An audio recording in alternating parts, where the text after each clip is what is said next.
GMA Super Radio DZBB Balitang Tama, Balitang Totoo. Oras, 3:30. Planning to appoint an impeachment manager, Senator Kiko, para lawyer. Parang Timon, no? Parang may manggugulo, siya yung parang, hindi, dito muna, doon muna. Parang yung orderliness ng trial. It's just a suggestion, so wala pang final. Pero tingnan natin. It's really the decision of the majority. It's more administrative than legal discussions or debates. Kasi lahat kami judge. Taga bukas at sara ng tindahan. Parang Why is there majority a need leader for sa that? plenary session, parang Parang gano'n. Why is there- Mostly administrative. Just for the smooth, orderly proceedings. Umaga na, balita na!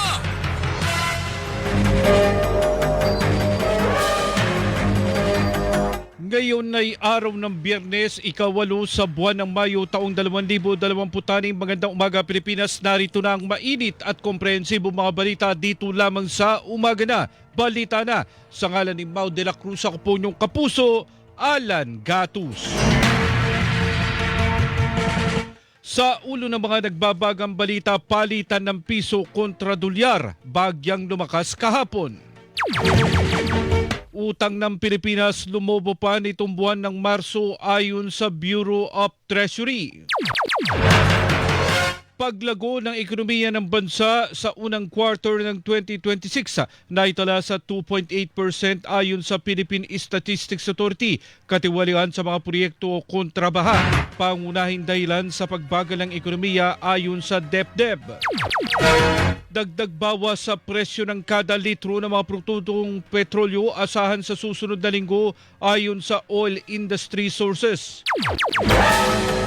Ilang poultry farm nagsasara na dahil sa pagkalugi bunsod ng bagsak na farm gate price ayon sa grupong Sinag. Pangamba na malagay sa panganib ang supply ng enerhiya kasabay ng no disconnection policy hanggang Hulyo, pinawi ng Energy Regulatory Commission. Iba't ibang usapin na makakatulong sa ekonomiya ng bawat bansa tatalakayin ngayong araw sa ASEAN Summit sa Cebu. Petisyon ni Atty. Manasseh Carpio na nagpapatigil sa impeachment proceedings laban sa asawang si Vice President Sara Duterte ibinasura ng korte. NBI may iba pang personalidad na iniimbestigahan kaugnay ng umunay tangkang pangingikil kay dating House Speaker Martin Romualdez. Kampo ni Romualdez pumalag sa aligasyon na pinatatahimik lang nila ang online platform na Peanut Gallery Media Network. Umaga na, balita na! At sa detalye ng mga balita, posibleng pumasok sa loob ng Philippine Area of Responsibility ngayong weekend ang bagyong may international name na Hagupit. Ayon sa Pag-asa, kung sakali tatawagin itong bagyong Kaloy, huling namataan ng Tropical Storm Hagupit sa layong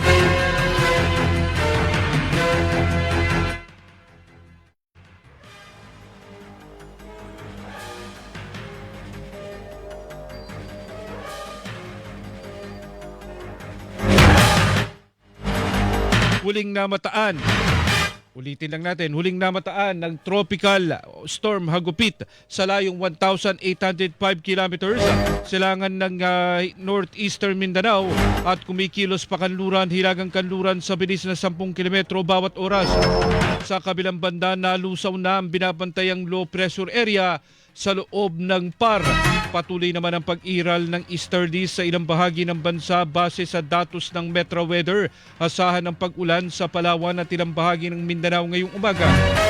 Posible rin ang kalat-kalat na ulan sa hilagat gitnang Luzon mamayang hapon. Gayon din sa Quezon Province at iba pang bahagi ng Mimaropa at Bicol Region. Uulanan din umano ang bahagi ng Mindanao at ilang lugar sa Visayas. Sa Metro Manila naman, mainit na panahon pa rin ang asahan bagamat hindi inaalis ang tsansa ng localized thunderstorm. Umaga na, balita na!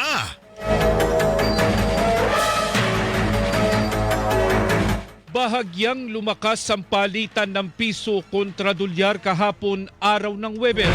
Batay sa datos ng Bankers Association of the Philippines, nagsara ang piso sa 6 na piso at 42 sentimo kada dolyar kahapon. Mas malakas yan ng mahigit 80 sentimo kumpara sa naitalang 61 pesos and 30 centavos kada dolyar nitong Miyerkules. Kayo'y nakikinig sa Umaga na, Balita na! Lumobo sa 18.49 trillion pesos ang utang ng bansa nitong Marso. Mas mataas yan ng 328.43 billion pesos o 1.81% mula sa dating naitala noong February ng 18.16 trillion pesos. Sinabi ng Bureau of Treasury na ang dahilan nito ay matinding epekto ng revaluation ng pagsadsad ng piso kontra dolyar kasabay ng net issuance ng domestic securities. Ayon sa Bureau of Treasury, tumaas din ang utang panloob ng bansa sa 12.53 trillion pesos. Mas mataas yan ng 55.40 billion pesos o 0.44% mula sa nagdaang buwan ng Pebrero, habang ang utang panlabas naman ng bansa ay naitala sa 5.95 trillion pesos na mas mataas ng 273.03 billion pesos o 4.81% nitong Pebrero. Umaga na, Balita na sa Super Radio DZBB.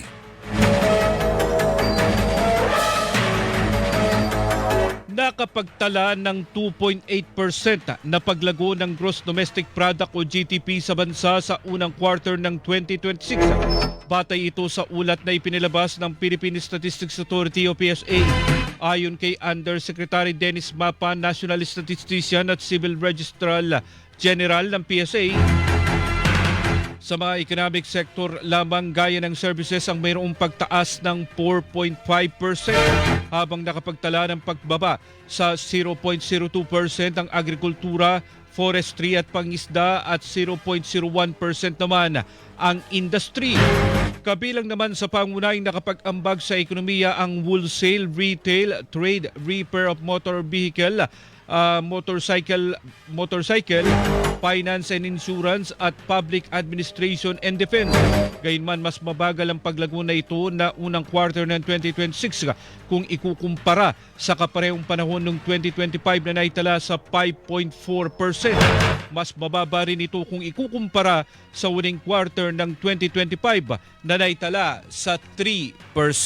Umaga na, Balita na! Isa umano sa mga nakaapekto sa pagbagal ng paglago ng ekonomiya nitong unang quarter ng 2026 ang anomalya sa flood control projects.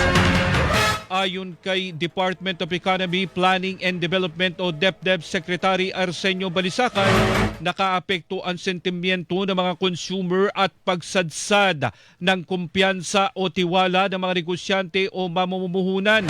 Bukod dito, nakaapekto rin ang pagkaantala sa pagpasa sa pambansang pondo kaya hindi agad na isagawa ang mga kritikal na programa ng gobyerno at mga proyektong pang-infrastruktura. Maging ang giyera sa gitnang silangan ay nakaapekto rin sa pagbagal ng ekonomiya ng bansa. Hindi pa naman ito maituturing na stagflation o mabilis na pagtaas ng presyo ng bilihin pero mabagal na paglago ng kabuuang kita ng mga produkto sa serbisyo sa bansa. Kabilang anya sa indikasyon ng stagflation ang mataas na inflation, mabagal hanggang sa hindi gumagalaw na ekonomiya at mataas na bilang ng unemployment o walang trabaho. Tiniyak naman ni Balisacan na hinaharap ng Administrasyong Marcos ang mga hamon sa ekonomiya ng bansa. Kayo'y nakikinig sa Umaga na, Balita na! Muling inaasahan ang paggalaw ng presyo ng langis sa susunod na linggo. Ayon sa oil industry sources, posible ang 3 piso at 80 sentimo hanggang 4 na piso at 50 sentimo na tapyas sa kada litro ng diesel. Habang may tsansa naman na tumaas ang presyo ng kada litro ng gasolina na maaaring umabot sa piso at 50 sentimo hanggang 2 piso at 25 sentimo. Wala pang impormasyon kung may paggalaw sa presyo ng kerosene. Umaga na, balita na sa Super Radio DZBB. Nagsasara na ang ilang maliliit at medium-sized na poultry farm dahil sa pagkalugi bunsod ng bagsak na farm gate price ng manok. Ayon kay Jason Cainlet, Executive Director ng Samaang Industriya ng Agrikultura o SINAG, may ilan ding na kinakatay ng maaga ang mga alagang manok saka ibinebenta ng nasa 70 piso kada kilo. Iniinda rin umano kasi ngayon ng mga local producer ang malaking diferensya ng presyo sa farm gate at retail. Sa ngayon, naglalaro umano sa 70 hanggang 75 piso kada kilo ang farm gate price ng manok, pero pagdating sa mga pamilihan, halos doble o triple na ang presyo. Bukod dito, sinabi ni Cainlet na kabilang din sa dahilan ng oversupply ng manok ay ang patuloy na pag-aangkat ng supply ng manok at ang mababang farm gate price ng manok. Pero yung importation na yon, pinayagan ng gobyerno. At tuloy-tuloy ngayon. Ang sinasabi natin, tuloy-tuloy siya, hindi naman siya pwedeng pigilan, pero marami tayong paraan actually. Pag ang even sa batas po ng World Trade Organization, pag ang isang commodity nakikitang injurious na o may epekto na sa industry. Ang problema natin, yung oversupply na pumapatay sa ating local producers, pero may yung disconnect mo sa farm gate sa retail, yun naman ang kumbaga nagpapahirap sa ating mga mamimili. Samantala, hindi na rin muna umano magtatanim ng palay ang ilang magsasaka dahil hindi na nila kaya ang mataas na gastusin sa pagtatanim ng palay sa ngayon. Hindi rin umano sila kumita sa nakaraang anihan dahil sa pambabarat ng mga rice trader. Umaga na, balita na! Asahan ang pagtaas ng presyo ng mga tinatawag na basic bread sa mga community bakery o maliliit na panaderya sa lungsod ng Maynila simula sa susunod na linggo. Kabilang sa mga tinapay na ito ang pandesal, pandikoko at monay. Ayon kay Chito Chavez, Pangulo ng Asosasyon ng mga Panaderong Pilipino, hindi nagtataas ng presyo ang mga nabanggit na tinapay ang mga community bakery sa nakalipas na isang buwan dahil sa kasunduan nila kay Manila Mayor Isko Dumagoso na nagbigay ng ayuda sa mga community bakery para wag nilang itaas ang presyo ng mga nabanggit na tinapay. Pero sinabi ni Chavez na hindi nakakayanin ng mga maliliit na panaderya na panatilihin pa ang kanilang mga produkto sa kasalukuyang presyo dahil sa mataas na presyo ng arena, LPG at diesel. Tiniyak naman ni Chavez na magiging reasonable o katanggap-tanggap ang pagtaas ng presyo. Ito sigurado ko gagalaw ang presyo dito, lalo na ang pandesal. More or less ang pandesal sa community bakery baka wala nang bababa sa 350 hanggang 4 na piso. Maaaring may 3 piso siya pero medyo maliit. Kasi ang standard na laki ng pandesal is more or less 30 to 35 grams. Ngayon, yung Pinoy pandesal natin is 25 grams lang pero medyo mababa naman ang presyo. Dagdag ni Chavez, hindi na may patutupad ang tinatawag na shrinkflation na sa tinapay dahil sagad na ang pagliit ng sukat nito. Tama ka, shrinkflation. Sabi ko sa business ko, tingnan mo, lumiit ang servings. Pero pagdating sa bakery industry, sagad na eh. Hindi mo na pwedeng paliitin pa ang pandesal.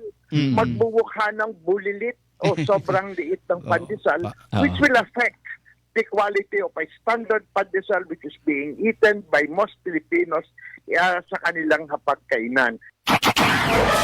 Ang tinig ni Chito Chavez, Pangulo ng Asosasyon ng mga Panaderong Pilipino. Kayo'y nakikinig sa Umaga na, balita na! Hindi otomatikong maa-avail ng mga customer ng Meralco ang nakumukonsumo ng 200 kWh pababa ang utay-utay na pagbabayad sa bill ng kuryente. Ito ang sinabi ni Joe Saldariaga, Vice President at tagapagsalita ng Meralco, kasunod na rin ang kautusan ng Energy Regulatory Commission na pagsuspinde sa pagpuputol ng linya ng kuryente at payagan ng utay-utay na pagbabayad sa bill ng kuryente. Ayon kay Saldariaga, kailangan mag-apply muna sa Meralco ang mga customer bago ma-avail ang flexible payment o ang utay-utay na pagbabayad sa kuryente. Kailangan nila mag-apply, it's not automatic. Kailangan nila mag-apply sa business centers na nakakasakop sa kanilang area para ma-avail yung staggered payment option. Magtungo lang sila sa pinakamalapit na BC namin para ma-assist ng maayos. Sinabi rin ni Saldariaga na aayusin pa ng Meralco ang gagamiting mekanismo para sa utay-utay na pagbabayad sa kuryente.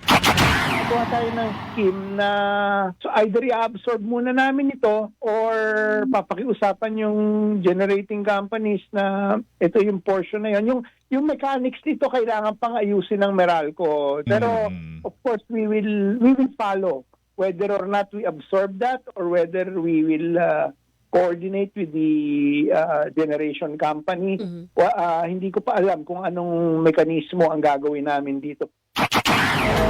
Samantala, epektibo naman agad ang suspensyon ng pagpuputol ng linya ng kuryente. Kaya mga nakatanggap umano ngayon ng disconnection notice ay maaring wag na munang bayaran at i-apply ang flexible payment. Kung nilabas yung order na yan, automatic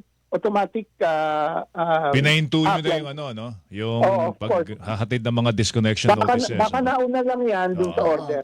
So, ibig sabihin, pwede ba nilang hindi mo na bayaran yon o deadmahin mo na yung disconnection na ito dahil may order na po ang ERC? Yes. Pero yung ngayon, kung ayaw nila magpatong-patong, then they can opt for that For payment. Ang tinig ni Joe Saldariaga, Vice President at tagapagsalita ng Meralco. Umaga na, balita na sa Super Radio DZBB. Pinawi ng Energy Regulatory Commission o ERC ang pangamba na malagay sa alanganin ng power supply ng bansa. Kasunod ito ng direktiba ng ERC na wala muna ng disconnection hanggang sa Hulyo sa harap ng nararanasang krisis. Sa bagong Pilipinas ngayon, sinabi ni ERC Legal Service Director Attorney Maria Corazon Hines na naglagay sila ng safeguard sa kanilang abiso para hindi magkaroon ng pang-aabuso o masakripisyo ang power supply.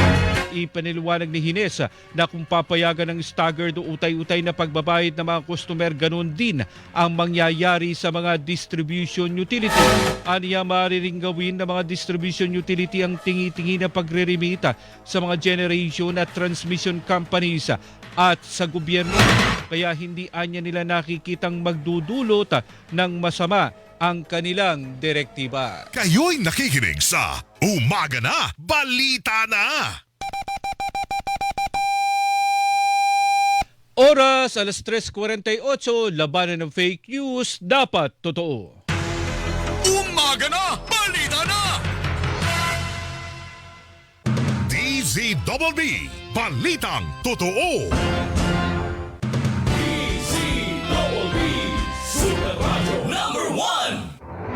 Pakinggan ngayong Biyernes sa Suma sa Puso.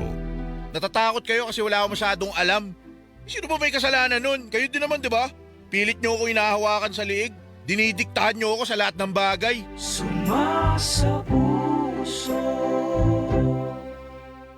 Para hindi mahuli sa mga balita, sundan ang mga social media account ng Super Radio DZBB. Mag-subscribe sa aming YouTube channel at i-follow kami sa Facebook, TikTok at X. Hanapin lamang ang Super Radio DZBB para makita ang aming mga official social media account. Tutok na para sa mga balitang tama at totoo, mga kapuso. Nangunguna sa Mega Manila ang GMA Radio sa buwan ng Marso ayon sa AGB Nielsen Media Research. Number 1 sa AM station ang Super Radio DZBB 594 na nakakuha ng 56.3% audience share. Number 1 sa FM station ang Barangay LS 97.1 na nakakuha ng 54.9% audience share. Damang-dama namin ang init ng inyong pagmamahal, mga kapuso at kabarangay. Maraming salamat po dahil kami pa rin ang numero 1 sa inyong puso. Super Radio DZBB at Barangay LS 97.1 GMA Radio number 1.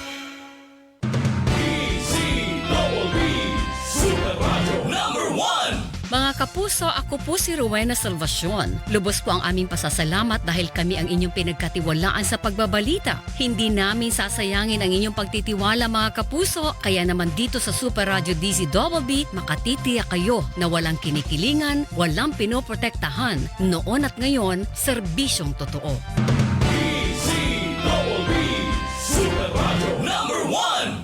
Super Radio DZBB, balitang tama, balitang totoo. Umaga na, balita na! Wanted sa kasong rape, huli sa Quezon City. Nakatutok sa balita niyan si Olan Bola. Olan. Decimas Rehas ang isang lalaking wanted dahil sa kasong pangahalay matapos siyang masakotes sa isang manhunt operation ng mga otoridad sa Quezon City.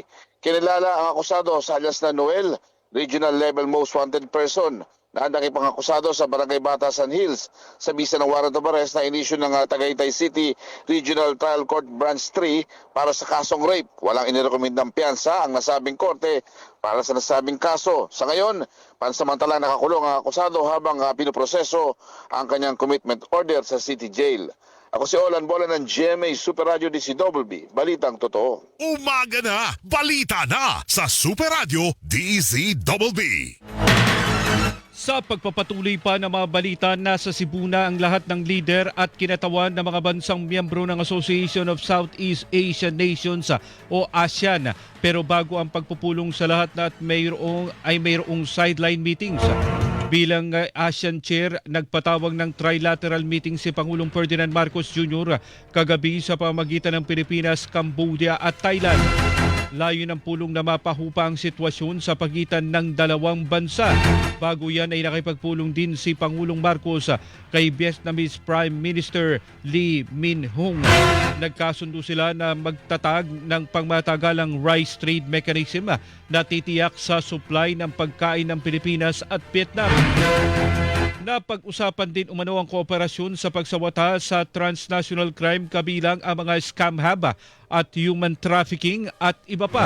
Ngayong araw naman ay kabilang sa pag-uusapan sa summit ang energy security, food security at kaligtasan ng mga mamayan ng Southeast Asia. Partikular umano sa pagtutuunan ng atensyon ang tugon ng ASEAN countries sa epekto ng tensyon sa Middle East. Umaga na, balita na!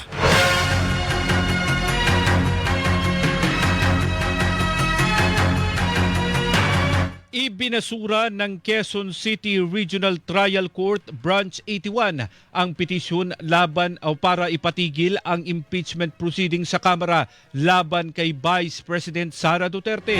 Ang petisyon ay iniharap ng asawa ni Duterte na si Attorney Manasseh Carpio. Sa desisyon, sinabi ng korte na dismiss ang petisyon for prohibition ni Carpio at denied din ang hiling na writ of preliminary injunction. Ito'y dahil hindi umano maaring himasok sa ginagawa ng Kamara na alamin kung may sapat na batayan para litisin ang impeachment complaint. Ayon sa korte, ito ay kanilang tungkulin na nakapaloob sa saligan batas. Ang Kamara rin umano ay isang co-equal branch ng hudikatura kaya dapat sa Korte Suprema umano inihain ang petisyon. Kayo'y nakikinig sa Umaga na, Balita na! Sinampahan ng reklamo ng Department of Energy o DOE ang mga opisyal ng Solar para sa Bayan Corporation o SPSP sa panguna ni Batangas Congressman Leandro Libiste. Inihain mismo ni Energy Secretary Sharon Garin ang paghahain ng reklamo sa DOJ dulot ng kabiguan ng naturang kumpanya na makapaghatid ng kuryente. Ayon sa DOE, bigo ang kumpanya na tuparin ang obligasyon nito sa nakuhang 25 taon na prangkisa noong 2019 para makapagpatakbo ng solar-powered microgrid upang makapaghatid ng kuryente sa mga lugar na kulang o wala walang supply. Wala ring record anya na nakuha ang kumpanya ng kailangang mga permit o nakapag-supply ng kuryente sa nakalipas na halos 7 taon. Diin ng DOE na kompromiso ang energy security ng bansa dahil sa kabiguan ng SPSB na mag-supply ng kuryente. Ayon naman sa DOJ, pag-aaralan pa ang mga reklamo ng DOE at kung may sapat na batayan ay magsasagawa sila ng preliminary investigation. Samantala, sinabi naman ni Biste na kapansin-pansin na ang pagsasampa ng reklamo sa DOJ ay sabay sa resolusyon ng Batangas Congressman laban sa kanya. Umaga na, balita na sa Super Radio DZBB. May iba pa umanong personalidad mula sa online platform na Pilat Gareli Media Network o PGMN ang iniimbestigahan ng National Bureau of Investigation. Kabilang na umano rito ang PGMN anchor na si CJ Hero. Ayon kay NBI Director Melvin Matibag, kasama si Hero sa inireklamo kaya itinuturing siya ngayon na person of interest.